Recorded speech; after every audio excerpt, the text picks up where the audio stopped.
Hi, my name is Simone. I'm the Zen Mommy, and I believe that we all are God.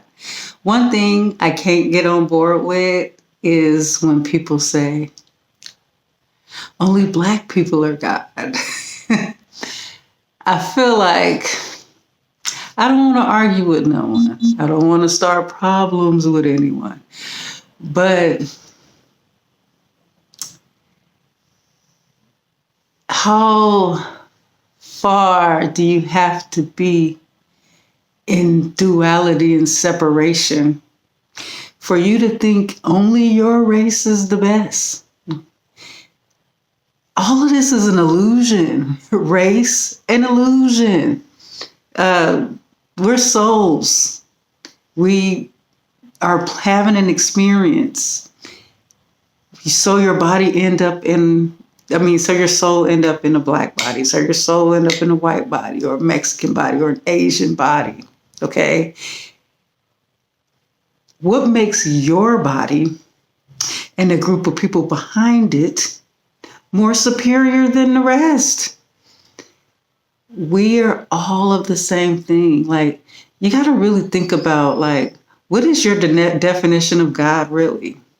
See, the people who are against what I say or against, another belief, it's really about what their definition of God is, okay? So for me personally, before I was awakened to being a God, I actually believed that, God would be someone of love, of connection, of healing, of forgiveness, of non-judgment. But yet there are whole religions built on the fact that God is basically, he chooses a certain people over another people, that he is about war and about murder and about killing people who don't line up with the program. And see, to me, that is not God. But to these people, their definition of God, I want to say is twisted, but it's really not my place to judge their experience and how they want to experience. But like sometimes I just wish people could see, like, we're all one, you know? What if you found out, like, this whole racism, this Black, this white thing, what if you find out that, what if you find out today that the moment you were born here, all these stories was created?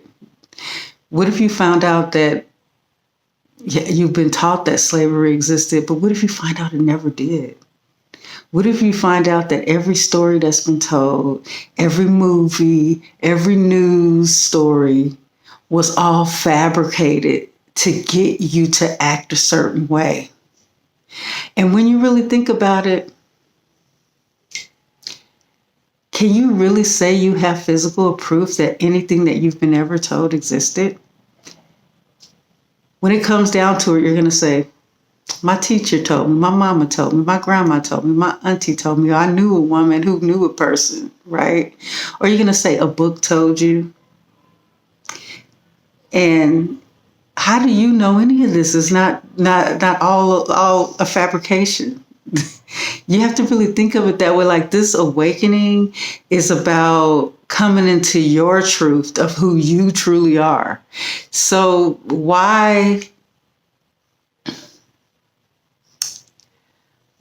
are we going to continue to believe the stories we've been told? That's the one thing I learned about this journey, is you pretty much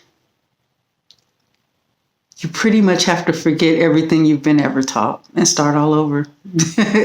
Everything, to understand life, to understand existence, even to understand death. You have to forget everything you've been taught about death. Because I know for a fact, death is an illusion. Death is an experience. And there's so many things that I've witnessed, that I've seen, that show to me that I know deep down that we don't go out of existence. We go maybe to other experiences. And guess what? You can very well come back to this experience the moment you died and continue your life. Be it on another, you could come back on a different timeline. And you could do that. And the thing is, we've been programmed that this death was this fearful thing. And, and I'm not saying, take care of the life you have, I'm just saying that there are times where there are close calls. And you'll be like, that was a close call. Do you know that close call, you could have probably actually died and went to another timeline and it's a close call. Like everything you ever thought about this reality, like the best way to really understand the truth is to let go of everything you've ever been taught. That's my message for today. I have an email list. And if you follow my email, I'll update you on when I release new content on my YouTube channel.